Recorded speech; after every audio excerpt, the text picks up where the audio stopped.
여러분 안녕하십니까? 포항 MBC 뉴스입니다. 지난해 포스코에서 산재 사망 사고가 잇따랐는데요. 포스코의 산재가 심각하다는 사실이 정부가 발표한 통계로도 확인됐습니다.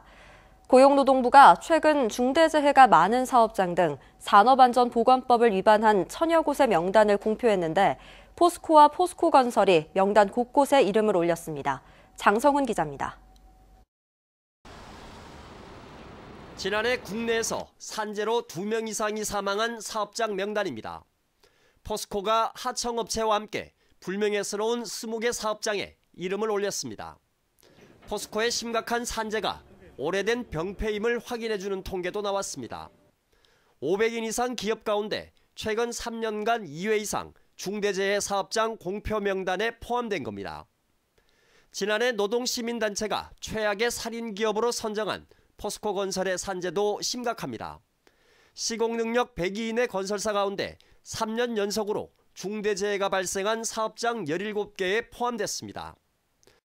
또 3년 연속으로 도급 사업주의 안전보건 의무를 위반한 사실도 확인됐습니다. 대기업에서 하청 노동자들이 주로 사망하는데요. 사고가 나도 이제 대기업은 크게 처벌받지 않다 보니까 대기업에서 계속 산업재해가 일어나는 것으로 보입니다. 원청 대기업의 책임과 처벌을 강화하지 않는다면 아마도 이런 대기업 하청 노동자의 산재 사망이 계속해서 반복될 것으로 보입니다. 이 같은 사실은 고용노동부가 최근 중대재해 발생 등 산업안전보건법 위반 사업장 명단 1,400여 곳을 공표하면서 확인됐습니다. 고용노동부는 중대재해 발생 등으로 공표 대상이 된 사업장과 임원에 대해선 3년간 정부의 각종 포상을 제한하고 최고 경영자에 대한 안전교육을 실시하겠다고 밝혔습니다. MBC 뉴스 장성훈입니다.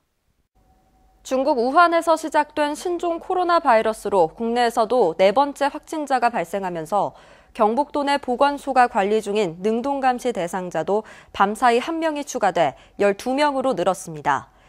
이 가운데 1번, 2번, 4번 확진자와 같은 항공기에 탑승해 밀접 접촉자로 분류된 사람이 8명이고 중국 여행 뒤 호흡기 증상을 보인 자진 신고자가 4명입니다. 자진 신고자 4명에 대해선 오늘 중 신종 코로나 바이러스 진단검사가 실시됩니다. 경상북도는 4번째 확진자의 역학조사 결과에 따라 도내 능동감시 대상자가 더 늘어날 수도 있다고 전했습니다. 포항 울릉간 정기 여객선인 선플라워호가 설 연휴 마지막 날인 어제부터 기상 악화로 운항 중단에 들어갔습니다. 동해상에 내려진 풍랑특보는 주말인 다음 달 1일 밤쯤 해제될 것으로 보여 일요일인 다음 달 2일에야 운항이 재개될 예정입니다.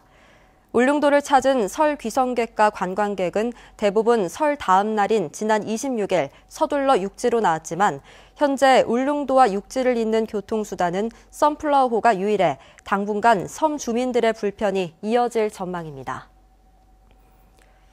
안동시가 1,000억 원의 예산이 투입되는 관광 거점 도시 최종 사업지로 선정된 가운데 기대를 모았던 경주시는 탈락했습니다.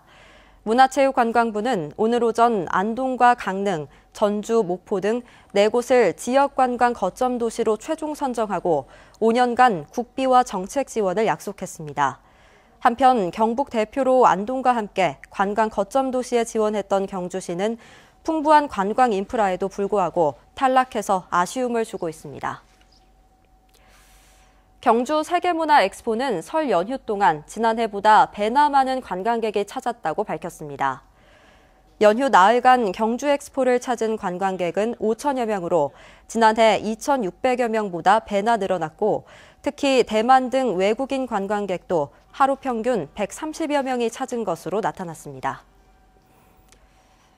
울진군은 해경과 합동 단속을 통해 연중 포획이 금지된 어린 대게를 잡거나 보관한 어선 2척을 잇따라 적발했다고 밝혔습니다. 지난 23일에는 어린 대게 139마리를 어구 보관 창고에 숨긴 후포항 선적 어선을 적발했고 이에 앞서 지난 10일에는 어린 대게 56마리를 불법 포획한 후포항 선적 어선을 적발했습니다. 포항 MBC 뉴스를 마칩니다. 여러분 고맙습니다.